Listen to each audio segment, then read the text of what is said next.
Think about this for the next 12 days. Now, this is important because there's people online, I've heard, some people have told me they went and researched some of what I'm going to be describing. There's people online who are selling the next 12 days of Christmas. They actually start with Aries, the first sign of the zodiac. Totally logical. But it actually isn't the mystical tradition of it. And you'll see when I'm giving you the 12 days and nights why it doesn't start with Aries. The logic of the 12 signs of the zodiac. You don't start the 12 days and nights and the 12 signs of the zodiac with Aries. You don't. You start with Virgo because of the virgin birth. And then watch how the rest of this syncs up. So we have Virgo is the first holy day and night of Christmas. This is the first night, as I said, for good reason, the virgin birth. The Virgo day and night, it's about accepting our original innocence.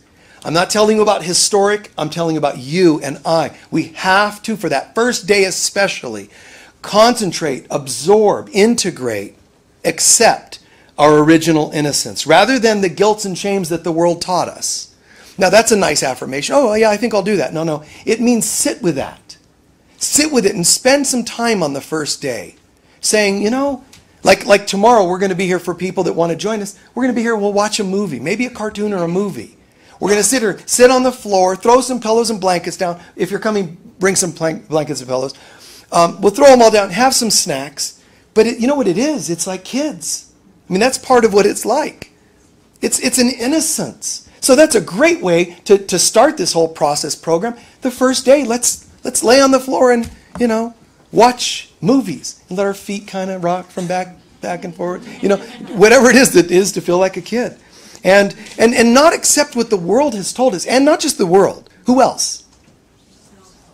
We've done that. Man, I made some mistakes. I probably can't really think of myself as innocent anymore, a virgin anymore. You are, as soon as you decide to be. A born-again virgin. So, this is about focusing on giving birth to that god or goddess. And start treating yourself as though you are that god and goddess. Give yourself a little credit and give yourself a little quality of life. And worst case scenario, just simplify it like this, and you've heard me say this many times. Treat yourself as you would if you were in charge of a child. And the child needed, you were in your custody, let's say, an 8-year-old, a 6-year-old. I say to people, just treat yourself the way you would an 8-year-old. What would you have them do in this case? And in some cases, there's an older metaphor you have to use. Don't date people you wouldn't tell your own 18-year-old to date. I mean, it's weird. It's the simplest thing. Treat yourself the way you would somebody you like. That's it. Years of counseling could be spared if you just treated yourself, like somebody you actually like. Okay. Holy day and night number 2, Libra. This was known, by the way, as St. Stephen's Day. In tradition and religion, because he was the first Christian martyr. All right? But he was martyred because he was demonstrating such faith. So on the second holy day and night, which is Libra, that weighing things out, it's about improving our abilities to discern or make decisions. So on day 2, check in, man. Improving our ability to discern or make decisions. Things that are in the alignment with the higher good. What's right for you?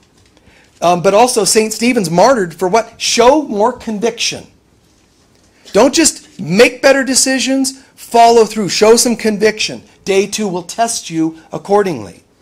Day 3, Scorpio.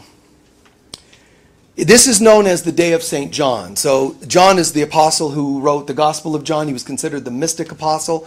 So St. John, but he also wrote the book of Revelation, which is another reason why they called him the mystic, because he was out there, totally into deep stuff, symbolism. So he was into mysticism, but mysticism in Scorpio is interesting because it navigates the depths of things, but Scorpio is also about getting a bird's eye view. The phoenix or the eagle is one of the symbols for, besides the scorpion or serpent, it's also the eagle. So getting a bird's eye view. So Scorpio is really the third day, Scorpio is all about soul searching. soul searching to see, man, am I holding resentments? Because you can't soar to the heights of the eagle aspect of Scorpio if you're bound by the weight of hurts, resentments. All right? Then we have day 4. Day 4 is, of course, Sagittarius. Now, that's the day they believe Herod had children slain. So this is an important piece of symbolism because in our lives, on that day, you might reflect, journal, all the days be journaling. You might reflect at times in your life where it felt like things were sacrificed. Losses happened. But you're supposed to do what if you're a Sag? What's the symbol of Sag? Which aims high. So Sag Day is to say, despite seeming setbacks, even dramatic ones, keep your focus on the stars. Keep your focus on higher things. Does that make sense? All right, Sag. The grand plan, all right? Keep your eyes high. On day 5, Capricorn. Capricorn, this system in the cosmos, this constellation is known as the Gate of the Gods. So it was believed that if we were evolved enough to walk through this particular gate, it was a way that we could then birth the god, goddess within ourselves, at least in mythology. But this actually now ends the calendar year and starts the next year. That's where we're at in terms of our day 1, 2, 3, 4, 5, and all that. So Capricorn ends the day, the year, astrologically. So it's going to be coming to an end. But Capricorn day and night is about cleansing ourselves, especially addictions, lower nature and addictions, so that we can reach those new heights. You're going through the gate of the gods. Listen, just like Scorpio, you can't go through the gate of the gods carrying these old addictions and lower nature. So you've got to do some good work there. Then comes the 6th day, Aquarius. Now, Aquarius is associated with the day of King David. Now, King David was great. They call him the God man. King David was, there's so many things you could say about King David, but they say he was as much a great king as Jesus was a savior. He was really doing, as a human being, was doing his best to really, they say he was a man after God's own heart, really doing his best to live the life, spiritual life. Great, great soul. So this is considered, also, he's the Aquarian man. So it fits that the King David day is also the Aquarian day, according to this system I'm sharing with you. Now, this day is trying to tell us how to be balanced gods and goddesses, how to be a balance between David as a human king, meaning of your life, a creator of your life, and Jesus, or Mother Mary and Magdalene. How to really be a balance between the divine symbol of man or woman and the human symbol of man or woman. A nice balance between the two. That's calling us. But there's a thing to watch out for when you're developing the Aquarius self, which is don't think you know everything. So don't forget the humility. That's something King David, he's a king, but he kept asking God for help and guidance. That's what made him great, is his humility. So remember that during the Aquarian day and night. Thinking as a we, okay? Day 7, Pisces. Now this is where you have two fish seemingly swimming in different directions. So this is interesting because it's said that one fish is swimming in the direction of higher development and one towards self-gratification. Okay? That's why Pisces are often known as to drink like fishes. So, this is literally the end of December as well as being the end of the 12 signs of the zodiac, Pisces. And that means it's also about endings and new beginnings, this Piscean day. So the Piscean day is really about learning to go with the flow, but it means also, because it's endings and new beginnings, it's going to be endings now. Get ready because you're sort of maturing spiritually. So you have to go through some of your clumsy learning. George Harrison was a Pisces, loved it. You know, he had that Piscean energy all about him. But you can just see such an ease, spirituality in a lot of Pisces because there's just a natural intuition. Edgar Cayce, his chart was, I think it was he was like a double or triple Pisces. Triple? Thank you. And it's interesting because I think it was Manly P. Hall, an ancient mystic. He had tons of Pisces in his chart. So it's a very mystical system. But Again, one fish is wanting to swim one direction and the other's taking off the other direction. So this is about, choosing in a sense. But Pisces, that ending. And if you look at the symbol, the actual glyph for Pisces, you'll see that you have two half circles like this with a line connecting them. Okay? Two circles like this. And if you were to take, this is Pisces, if you took those two half circles and slid them like this, you would end up with the symbol of the Christ. So you're supposed to be able to end all the cycles from Aries all the way around in life, the zodiac, to Pisces. You're supposed to end up the Christ, is the point of the story. If you walk through all the tests of the zodiac. That's just one layer of the story. So the Piscean day and night, go with the flow, but you're supposed to be developing your spiritual adulthood. You're supposed to walk through childlike qualities, not childlike, but childish, clumsy stuff, and into maturity. The 8th is Aries. This literally, by no coincidence, falls on the first day of the next year. So Aries will happen on the 1st. Obviously, Aries is about new beginnings. This is the day they believe Jesus was baptized. Perfect. And he was given a name. Perfect. That just makes total sense. Symbolically, it means I want to be somebody new this year. I want to be different this year. More prosperity, and so on. This is about new beginnings, and it's also, Aries is about also getting away from the ego version of I want to do things my way. I'm going to jump in head first. It's like, I'll jump in if I'm guided to be jumping in.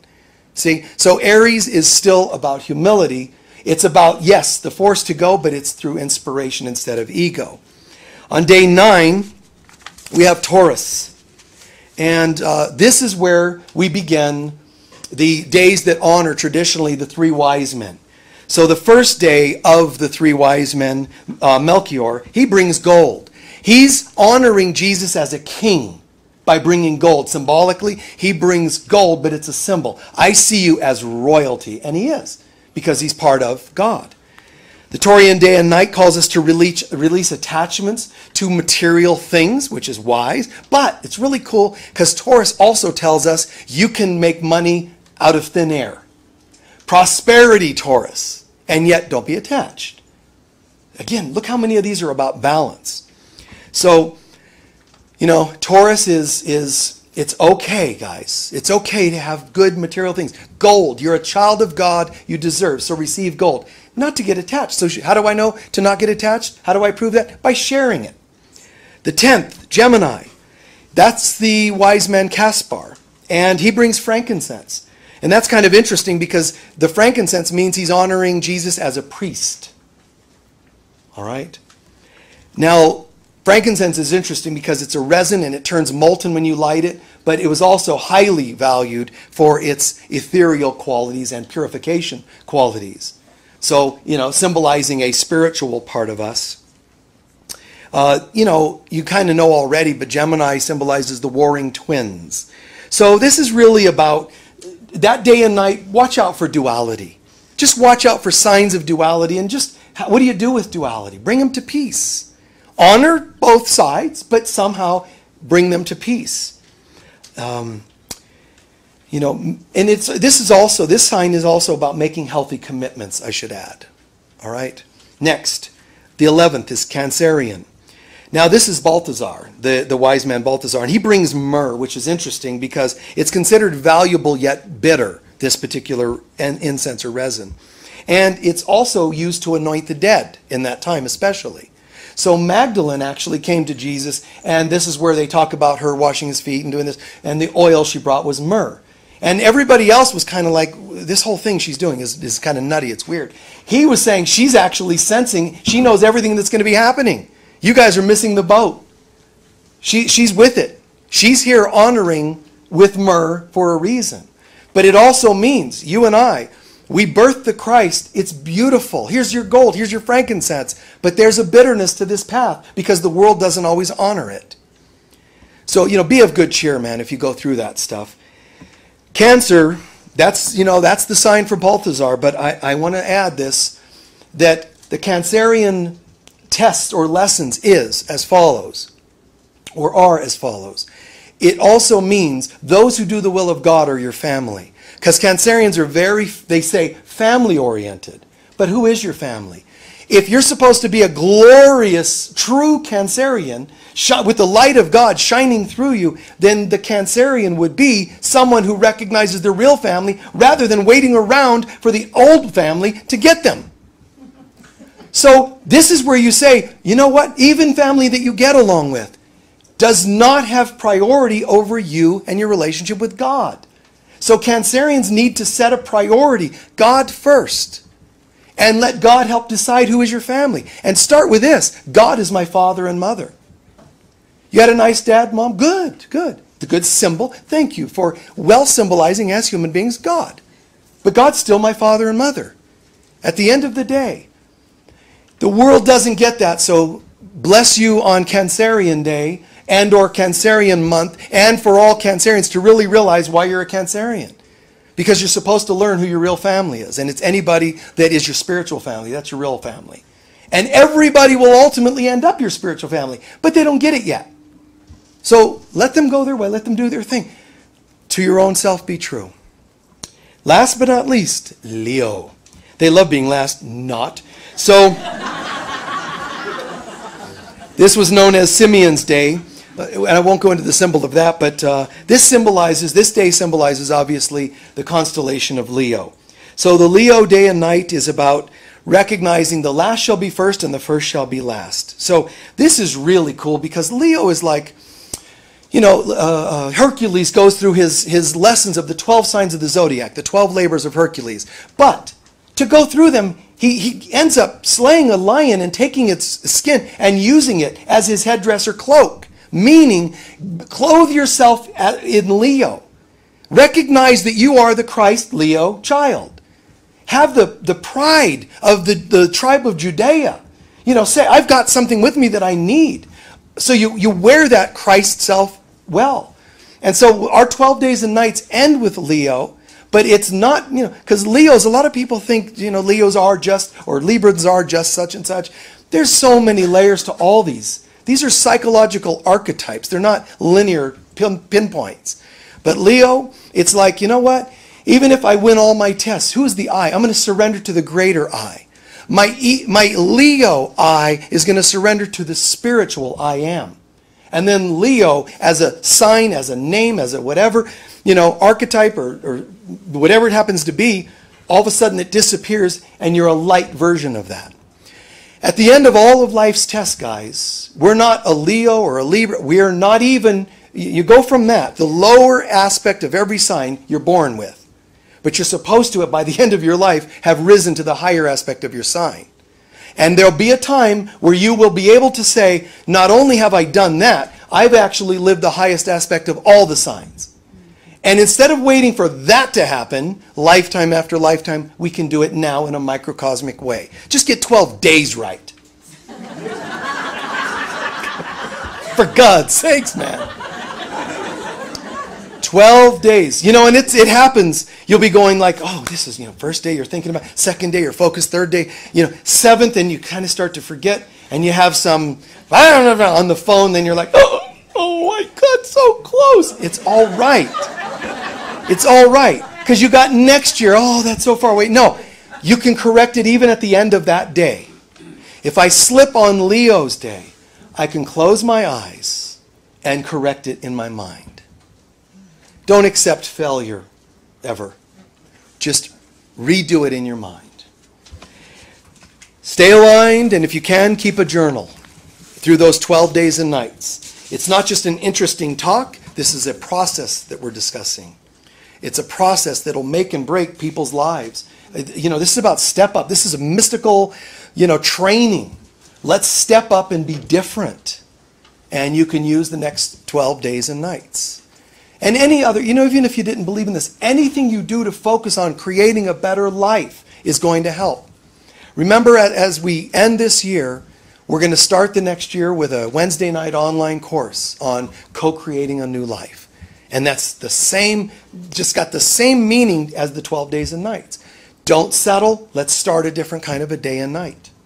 So we are gods and goddesses in the making. Jesus saying, ye are gods, goddesses. We are that thing. And look how far from this people have. I mean, the closest thing planet Earth has anymore to gods and goddesses are narcissists. People that think they're gods and goddesses, but don't act like gods and goddesses. They're just rude. They run countries crazily. They have no sensitivity. They run churches. They run all kinds of families with no sense of care for the unit itself. It's just sad. But that's the megalomaniac that's taken over. But that's the ego out of control. So I said yesterday, one of the greatest gifts you can give yourself and the world is to say no to that and yes, affirming to the Christ. So let others do as they may, but as for me and mine, we will live according to the living God. It's paraphrasing something out of the Bible.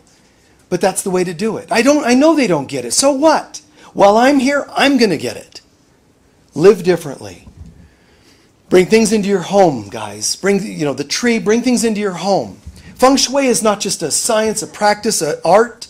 It's a consciousness. So Feng Shui, but I don't know Feng Shui. Do I have to go take it in school? You could, but you could also just go in here too. If you've got no other training, just go here and say, do I have anything green and living in my house at all? And put something in. I don't have anything. Go buy a 4-leaf clover and glue it to your wall. I mean, people give up. Do something to show life. Do something. And as I'm closing, I will say that, man. I do that in my life consistently. After divorce, still good friends and all that, but still I got my own apartment. And I made it beautiful. With the little money I had, I still made it beautiful. I bought just a few things, but they were white. And I loved that. It had this fresh feeling to it. That was symbolic, a new beginning. So there was my white comforter on my bed, and there's something else, and this big fluffy blanket I could lay on if watching movies or whatever. It was something that I still remember it, and I still can get exuberant talking about it. That's because it was real, it was right. Bring some light into your life. If all you've got is and all I had was a studio apartment. Didn't even have doors, on room to room. I mean, but it was beautiful. Just hang some hippie beads. The ones that go, shh, shh, shh, do something. Oh, I don't have a lot of money. Glitter costs 29 cents. I swear, man, just get glitter. Buy glitter. That's what I would do. And I wanted color, so I went to one of those fabric stores. It's me, man, but a fabric store, and I bought ribbon. Purple, blue, and green ribbon. And streamed it, from the two sides of my door because I didn't have any money. I bought ribbon for $1. Hung it from each side, staple it up there, run the edge of a scissor down it, and it started curling. Look! It was symbolic of flow, color, just anything, guys. They're symbols. Buy a candle. Anything. I bought gold-colored things because for some reason I loved it. That was symbolic at the time. I still love it. But just anything. Do not buy into the hopelessness of this world. Color. Anything. Anything. For your kids, anything.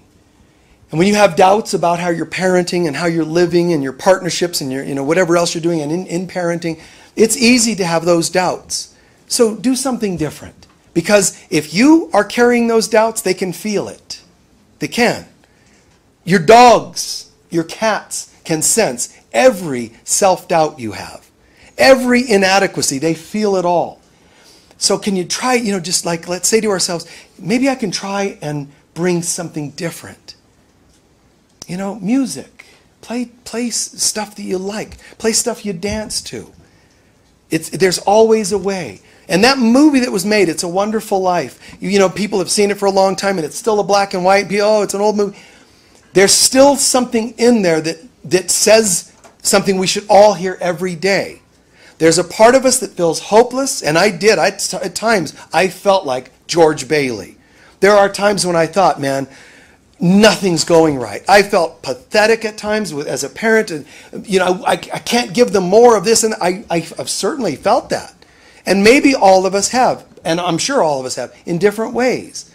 But what's the moral of the story? You get to feeling that you're so bad off, you've done so many mistakes, you've abused yourself or other people have abused you so much that it's all hopeless. But at the end of the day, was your life better off without you? Was this world better off without you? And if you think about it, if you ever changed one life and you say to yourself, I'm hopeless, I'm worthless, pause for a minute and imagine if you experienced George Bailey's little vision and you went back, and that would mean you would remove the good you brought, even if only one person. Could you do that with clear conscience? And if you've ever heard one person ever say to you, you changed my life, with clear conscience, you can't go, because it almost starts to feel selfish, that you're feeling low, you would take that away from them. You say no. You really wouldn't. But if by chance you say, I don't even have one person I've ever helped, which is impossible. Impossible. Everybody has, on some way, even without knowing it. But even if you could say that, let me tell you this. Start now. Just anything. Go to the store and pay somebody's $10 bill in the cash register, whatever they call it, the lane. Do that, and you might say, but that's no big deal. You have no idea how many times that person didn't have the money, and they don't know how it was that you knew to give them the $10. Now the person's going, this is weird. I was just praying for some miracle. Now that means your $10 suddenly affirmed there's an existence of God. Do you want to take that from them by saying, oh, because I don't have more, because I don't have 5 cars, I'm going to take everything away? No. I'm sorry that we sometimes are given pieces at a time. Sorry meaning I feel for you. But I understand that there's a design to these things. There's an amazing design, and everybody has forgotten it. We all forget it at different times, but there's an amazing design. We surrender to that. If we could surrender to that, everything's different. You start to become more patient and so on. And I, as a person that I am, I know so much. I know where this world's going, to hell in a handbasket. I know also the hope of the Christ presence in all of us. I know that the ego world is worthless and the real world is great. I know all this. So it's hard to carry that and try to convey that to people, knowing that they're going to do it at a very slow pace. Michael, we get it. Wow, that was an amazing talk. So we'll start working on that. It's like, 1 minute they're like, yeah. Ooh. And it's like, there's a part of me, it's like, come on. And so I have that inside of me. And that's one of my greatest gifts and challenges. To know and feel the exuberance. You guys, some of you have it. And to see that not everybody wants it yet. That's challenging, because you think, you guys, if only you'd be happier. Don't you want that? Not really. It's like weird. Look, here's an answer. Here's an answer. Yeah, thanks. Maybe next year. It's a strange thing. So God bless those of you who attend these kinds of talks or use me as a counselor. And God bless you, because on some level you must trust me. Because when I give advice, I don't give casually. I don't do casual talks and say, here's a talk of something that might be interesting and might work. I tell things like Buddha said, work with what works. So I think it's great. And whatever difference you can make in the world, believe in it. Don't drag your feet, because they're going to pick that up and drag their feet more. More and more people you're going to see, as you start to own the truth, that you believe in the truth, they're going to get it and start living it. And I'm grateful that I see a lot of that. Like a room like this, packed with people that, can trust at least something, right? You're going to hear something decent. And if you're not sure about it, try it. Practice any of this, and you might see a big difference. There are a couple of great astrologers I would recommend, like Kathy Hunter does classes here and charts here and so on. On my website, online store, there's some charts. I would recommend that you start the year. You can get a progression or a chart for the coming year. or just even a soul's purpose type of chart. Guys, start the year with some greater direction than you had. Even if you're thinking of moving, get a chart related to relocation, the astrocartography charts or relocation charts. Do something with more consciousness. Get some guidance. Get those colored streamers on the side of your doors and the hippie beads and glitter and prosperity charts, and let's have a guided life this year. Can I hear an amen? Yeah, baby. All right. Yeah, right? Woo! We're going to have a candle lighting ceremony. Everybody, and it shouldn't take very long, it's just a few minutes meditation. The ushers are going to come down the aisles, and the people watching online, you can get a candle. Just stay safe.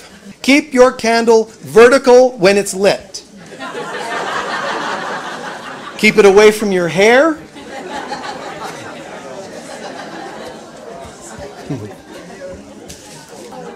So be very mindful, careful. Light the candles of the people next to you. We hold that. Begin lighting the candles. Hold them in front of you, in front of your heart center. Very cool. Now, just about time. All the candles are lit, and the people at home. And if you don't have a candle, that's okay. Just imagine. Okay?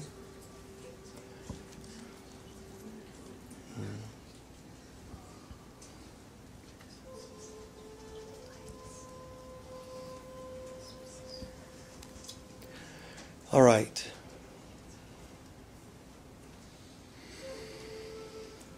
Take a moment and look at the light, the flame, like a gazing exercise, and just really, really absorb that image, the picture of the light.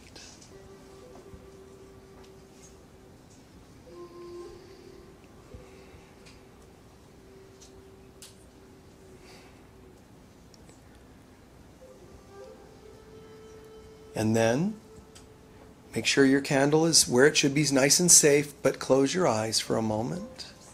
And imagine the flame still in your mind.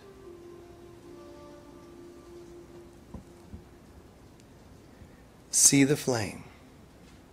Even though my eyes are closed, I can still see the light.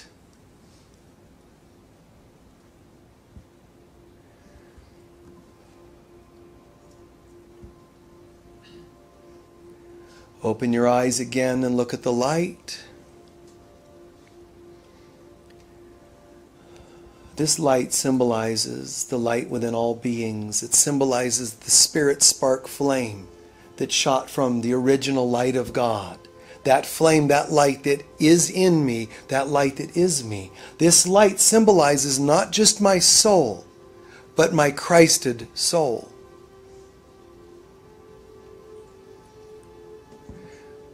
Place a hand behind the flame and blow out the candle and close your eyes when you're ready. Blow it out carefully. Close your eyes and continue to still see the flame. Blow out the candles and still see the flame.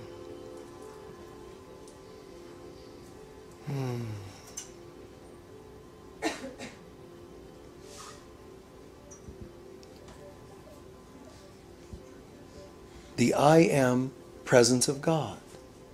Spiritual decree. Mailbox, spiritual decree, thanks.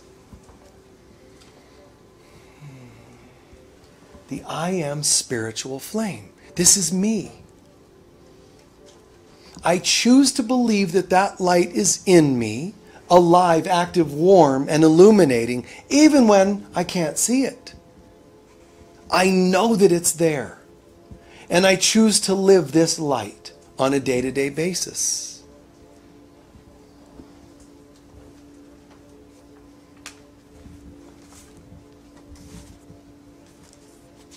I joyously accept the knowingness that God fills my mind throughout the day.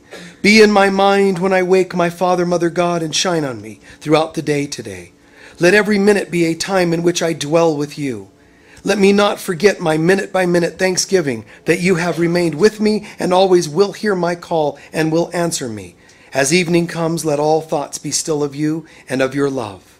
Let me sleep sure of my safety at night, certain of your care and happily aware that I am your holy child. I am as God created me. I will to be the Christ on earth. I joyously accept the knowingness that peace now fills my mind. Be still, my mind, and think a moment upon this. The earth is still along with me. In this stillness we find the peace of God.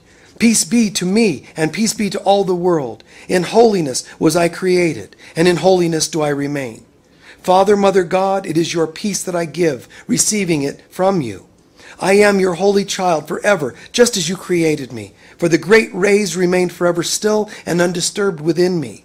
I reach to them in silence and in certainty, for nowhere else can certainty be found. I rest in God. I rest a while with you, my Father, Mother God, in peace. I am as God created me. I will to be the Christ on earth. I joyously accept the knowingness that I wake today with miracles correcting my perceptions of all things. And so begins a day that I share with you, Father, Mother God, as I will share eternity. For time now steps aside. I do not seek things of time, and so I will not look upon them. What I seek today transcends all laws of time and things perceived in time. I forget all things except for your love. I abide in you and know no laws except your laws of love. I find the peace which you created for your children, all of us, forgetting all the foolish toys that we made. I behold your glory instead as my own.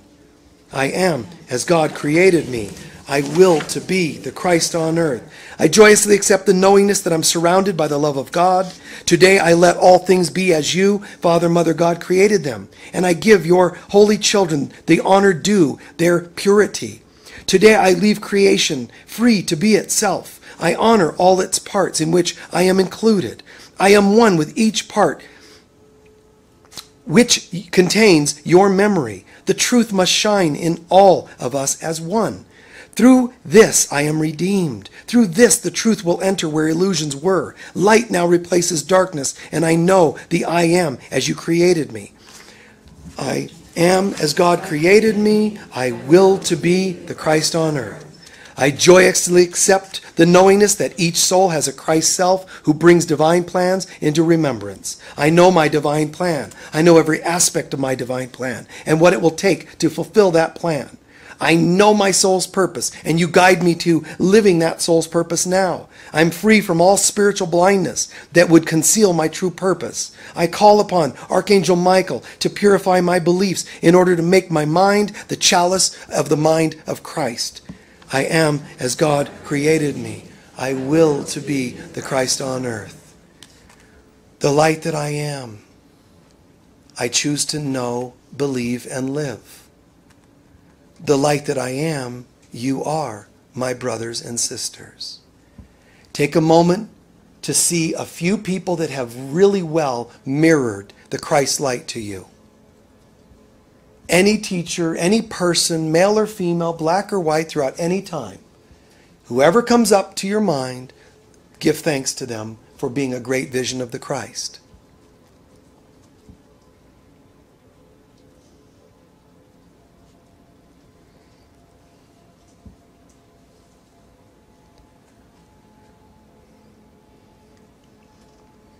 And then think of a few people who have challenged you, not depicting much the Christ, and have enough strength, core conviction to say, even though in you the Christ appeared to be so hidden, I affirm that it's there. I refuse to hate the parts that didn't reflect the Christ, because that's not the real you.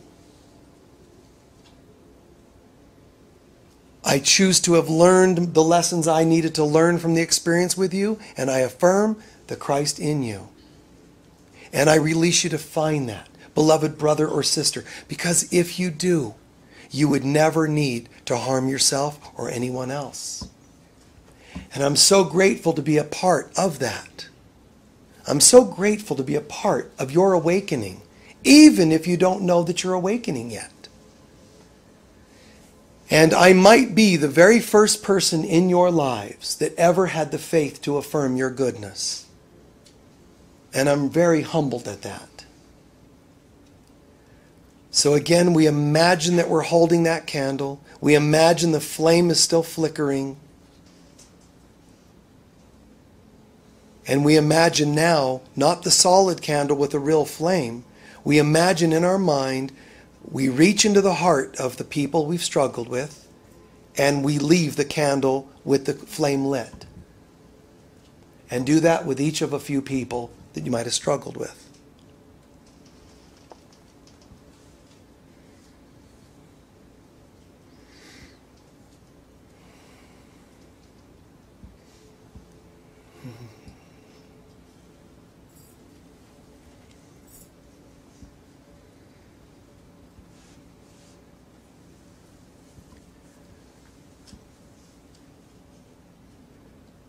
When the Christ child was born, it is said that the universe itself, the angels, but every subatomic particle, anatomic particle, sang, "Peace on earth and goodwill to man." It meant that that's how much good can come and the miracles that can come from the Christ's presence. Not just the birth of Jesus that would embody the Christ, but in any of us. We have so much goodness in us that when we choose to act more like gods and goddesses and Christ's selves, the universe itself says thank you. It's powerful, but we don't know how to hear it much anymore. Well, people can hear it when you learn to say thank you and be kind and show them value. And then when Jesus meets people, he consistently said, "Peace be with you." When he calms the sea, peace, peace. He's affirming, not making something happening. He's affirming what's already there, but not apparent. And all we're asked to do in our lives is that very same thing. Believing in people even when they have forgotten who they really are. A couple of breaths of deep thanks that we've heard something, learned something today, experienced something, that we're going to allow and commit to a major change in our lives. Committing to all 12 days being changed during the next 12 days. Even when we slip, we'll shift and come back, bounce back. And we give thanks.